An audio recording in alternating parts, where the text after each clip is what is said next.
सुंदर ध्वनि हो रही हैं, मृदंग बज रहे, नक्कारे बज रहे हैं,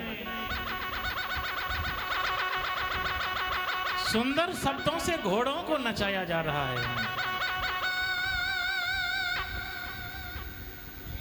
बारात चली, सुंदर सुखदायक शकुन हो गए। नीलकंठ पक्षी बाईं ओर चारा ले रहा है। कभी आप भी जाएं ना, आपको ये संकेत मिले तो समझ लेना आपका काम पूरा होगा, कोई रोक नहीं सकता। आपका काम बिल्कुल सत्य होगा, आपका काम सुलभ होगा। मन में शंका मत करना फिर ये संकेत देख करके। तो जिस समय बारात चली अयोध्या से तो ये संकेत हुए, नीलकंठ पक्षी बाईं ओर चारा ले रहा है। आप जा रहे हो और बाईं ओर नीलकंठ पक्षी आपको दिखाई दे जाए चारा लेता हुआ, तो समझ लेना आपका काम बनेगा।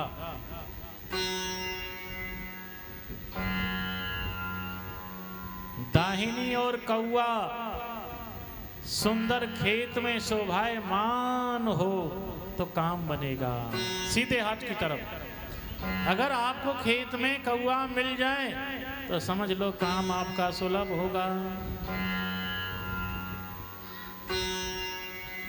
आपको नेवले का दर्शन हो जाए तो आपका काम बनेगा, चाहे वो बाईं ओर से दाईं ओर जाए, चाहे दाईं ओर से बाईं ओर जाए, काम शुभ होगा। अभी तक तो लोग शंका करते थे कि वो बाईं ओर तो दाईं ओर नहीं करेगा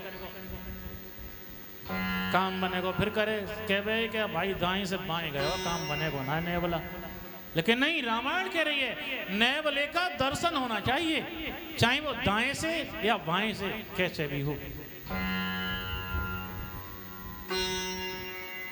3 प्रकार की हवा चल रही हो तो समझ लेना काम बनेगा। श्रेष्ठ स्त्रियां भरे हुए घड़े और गोद में बालक लिए आ रही है और आप जा रहे हैं किसी काम के लिए तो काम बनेगा। आप किसी बीमार व्यक्ति को लेके जा रहे हैं तो वो ठीक होके ही लौटेगा, चाहे कितनी भी भयंकर बीमारी सही। ये संकेत होते हैं। श्रेष्ठ स्त्रियां समझ रहे हैं, सुहागिन, सुहागिन स्त्री की बात है यहां पर। घड़ा भरा हुआ हो और गोद में बालक हो तो कोई भी कितनी भी निराशा हो वो आशा में बदल जाएगी। लोमड़ी बार बार दिखाई दे रही हो, लोमड़ी समझ रहे हैं लोमड़ी कौन सी होती है? आपके यहाँ क्या बोलते हैं लोमड़ी को? गीदड़ तो नहीं बोलते है ना? गीदड़ अलग होता है कि लोमड़ी वही होती है?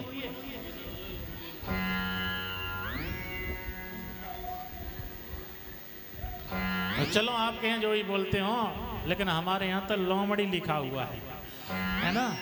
लोमड़ी बार बार दिखाई दे तो आपका काम बनेगा। गाय बछड़े को दूध पिला रही हो तो काम बनेगा, आपको दिखाई दे जाए।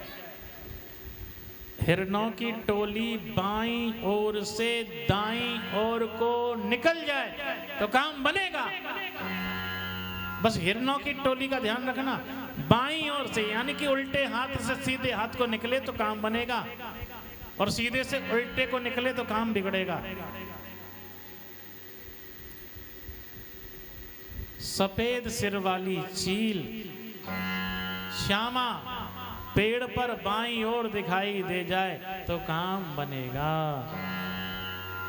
घी दिखाई दे जाए, दही दिखाई दे जाए तो काम बनेगा। लोग कहते हैं ना, जब आप जाओ कहीं, भैया दही खाए के चाहिए ना कि मीठी, कहते थे ना।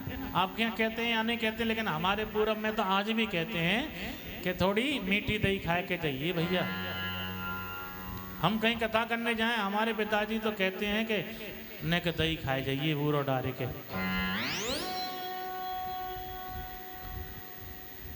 तो ये शुभ है। कहीं भी आप जाएं तो मीठी दही खा के जाएं, मछली का दर्शन हो जाए, शुभ काम के लिए। दो विद्वान ब्राह्मण हाथ में पोथी लेकर के मिल जाएं तो समझ लो कि आपका काम मंगलमय होगा। तो ये सारे शकुन उस समय हुए जब बारात अयोध्या से निकली है।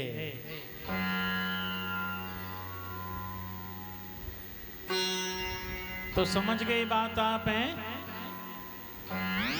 इसीलिए हम कहते हैं कि संस्कारों के लिए और समझने के लिए, बच्चों में ज्ञान देने के लिए श्री राम कथा की जरूरत पड़ती है। और केवल कल्याण के लिए ही आप चाहते हैं तो पाठ कराते रहिए, चाहे वो अखंड पाठ हो चाहे वो खंड पाठ हो, तो कल्याण के लिए है। और समझने के लिए, समझ पाने के लिए, बच्चों में संस्कार डालने के लिए तो श्री राम कथा की जरूरत है। क्योंकि श्री राम कथा अनेकों ग्रंथों का निचोड़ होती है। तभी हमारे दिमाग की जो बत्ती बंद हो गई है ना, गुल हो गई है, तभी जलती है ये। अरे मन चल जला लाएं क्या बत्ती, बुझी जो ज्योत जीवन की, बुझी जो ज्योत जीवन की, उसे फिर से जला लाएं। बुझी जो ज्योत जीवन की, उसे फिर से जला लाएं। हरे मन चल नहा आए, हरे मन चल नहा आए, बहे सत्संग की गंगा, बहे सत्संग की गंगा, हरे मन चल नहा आए। हरे मन चल नहा आए, हरे मन चल नहा आए, हरे मन चल नहा आए, हरे मन चल नहा आए।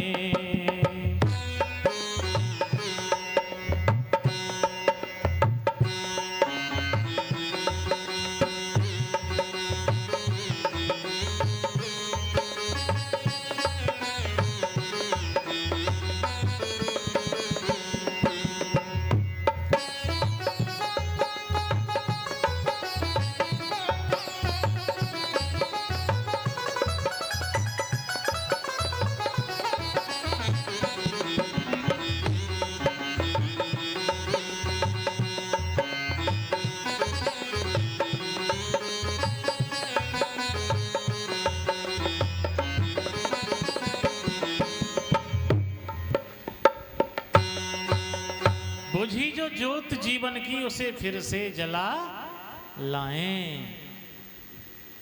बहे सत्संग की गंगा, अरे मन चल नहा आए। ऐसे समझो, मोबाइल की बैटरी बीत गई तो बात है जाएगी ना होएगी। इसलिए रोज मोबाइल की बैटरी को चार्ज करना पड़ता है, तो ही बात होती है। अगर चार्ज नहीं हुआ तो महाराज फिर बात होने वाली नहीं है। ऐसे ही ये जीवन की जो बैटरी है, इसको भी चार्ज करने की जरूरत होती है। ये चार्ज कहाँ होती है? ये सत्संग में होती है, ये कथा में चार्ज हो जाती है तो हम ज्ञानी बन जाते हैं, फिर हम विवेकी बन जाते हैं, फिर हम सदाचारी बन जाते हैं, फिर हम शाकाहारी बन जाते हैं, फिर हम सात्विक बन जाते हैं, फिर हम गुणवान बन जाते हैं। कब बनते हैं? जब सत्संग में पहुंचते हैं। उससे पहले तो दुविधा में ही रहते हैं, है ना। घर में बैठे बैठे आपका मन दुविधा में ही रहता, रे कल को ये काम करना है, सुबह उठते ये काम करना है, और कथा में व्यक्ति बैठ गया, सत्संग में बैठ गया तो उसकी बैटरी चार्ज हो जाती है, फिर उसको दुनियादारी की तरफ दिमाग घूमता नहीं है, फिर तो वहीं रहता है उसका। फिर उसे केवल एक ही चीज दिखती है, भक्ति, भजन, श्रद्धा, विश्वास। इसलिए जरूरी है कथा सुनना, इसलिए जरूरी हो गया है कथाएं सुनवाना। और जब से लोगों ने कथाएं सुनवाना बंद किया है, तब से घरों में इतने झगड़े चल रहे हैं, इतने झगड़े चल रहे हैं कि बेटा सुनने को तैयार नहीं माँ की, बेटा सुनने को तैयार नहीं बाप की। क्योंकि उसे क्या है, उसने सुना नहीं, उसने महापुरुषों की कथाएं नहीं सुनी, उसने महापुरुषों के चरित्रों को नहीं सुना, इसीलिए तो वो खुद नहीं सुन रहा। सुनेगा कब? जब आपने उसे सुनवाया हो तो।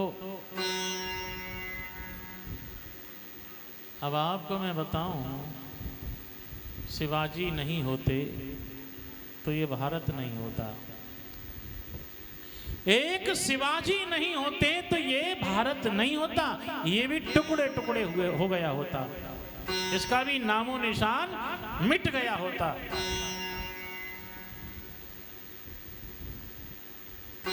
क्यों? शिवाजी ने वो काम किया, शिवाजी ने वो क्रांति की है, तभी तो ये भारत बचा है। शिवाजी की माँ रोज भोजन ग्रहण करने से कराने से पहले शिवाजी के लिए रामायण सुनाती थी, श्री राम कथा सुनाती थी, तब उसके अंदर ये वीरता आई और उसने अपने देश को गुलाम होने से बचाया।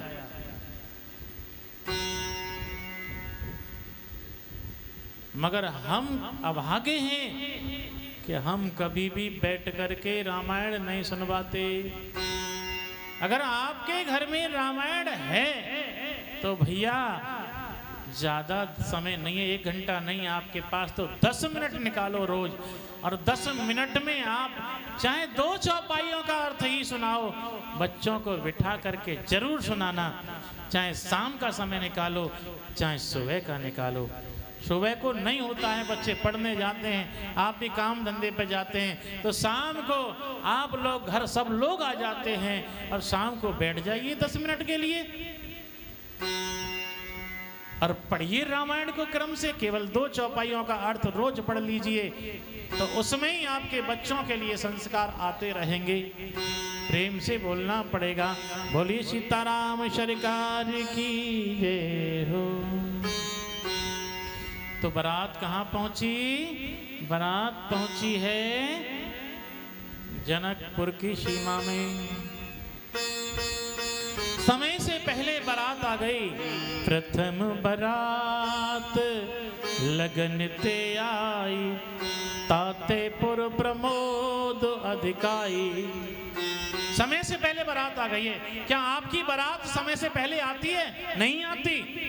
समय गुजर जाता है तब बारात आती है। रात को 8-9 बजे बारात आके लगती है। फिर उसका क्या स्वागत किया जाए, हैं? क्या उसको भोजन दिया जाए? इसलिए सब जल्दबाजी होता है सब काम।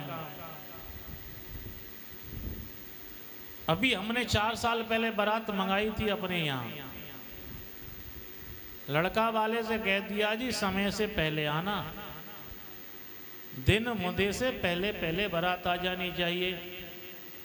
लेकिन बारात हमारे यहाँ 2 बजे दिन के ही आ गई। वो भी बंदा जो है नियम का पक्का निकला। दिल्ली से बारात आई और 2 बजे बारात हमारे यहाँ चौड़ाई पर बुलंदशहर आ गई।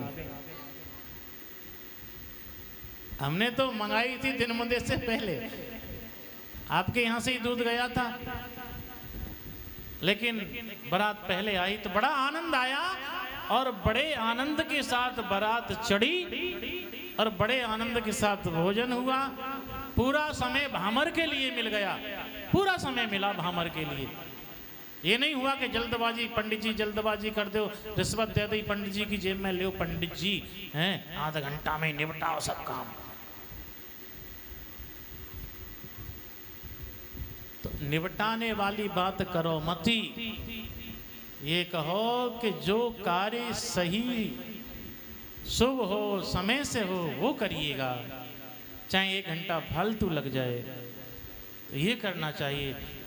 आप लोग जल्दबाजी कर देते हो, ना भामर पड़ पाती, ना पूरा हवन हो पाता है। 250 ग्राम सामग्री में कोई हवन हो रहा है विवाह का? पूरा संस्कार भी नहीं हो रहा विवाह का।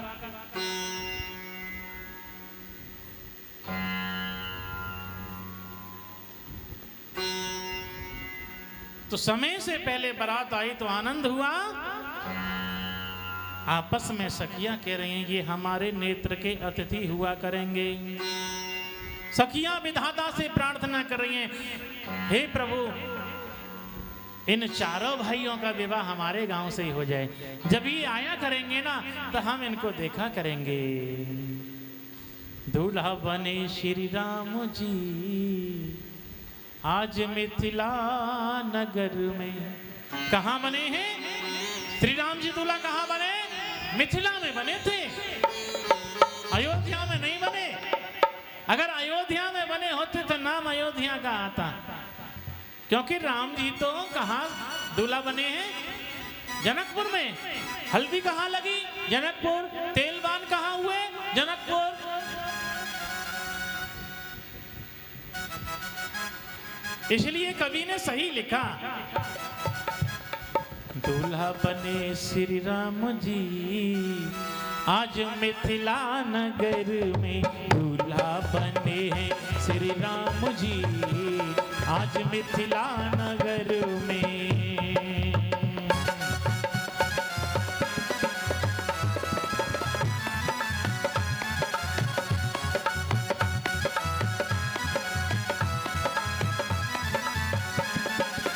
सुंदर सलोने सुख धाम जी आज मिथिला नगर में।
महाराज दशरथ बड़े ही मगन हैं, पुत्र पाए ऐसे जो ज्ञानियों के धन हैं।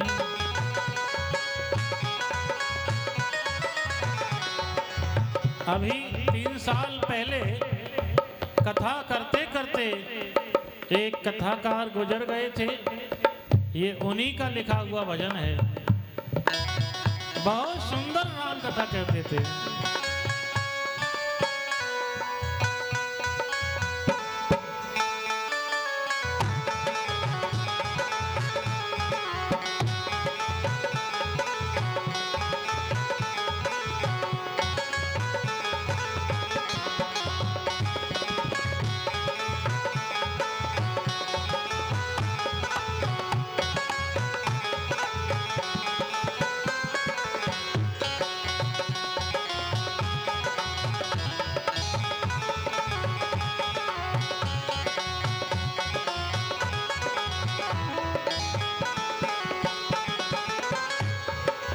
एक बजे कथा की आरती की, 2 बजे थोड़ा सा दर्द हुआ और 3 बजे प्रभु को प्यारे हो गए। उन्हीं का लिखा हुआ ये भजन है। एक एक शब्द चुनकर लिखते थे, केवल राम कथा कहते थे। महाराज दशरथ बड़े ही मगन हैं, पुत्र पाए ऐसे जो ज्ञानियों के धन हैं, जिनके चरण में चारों धाम जी, आज मिथिला नगर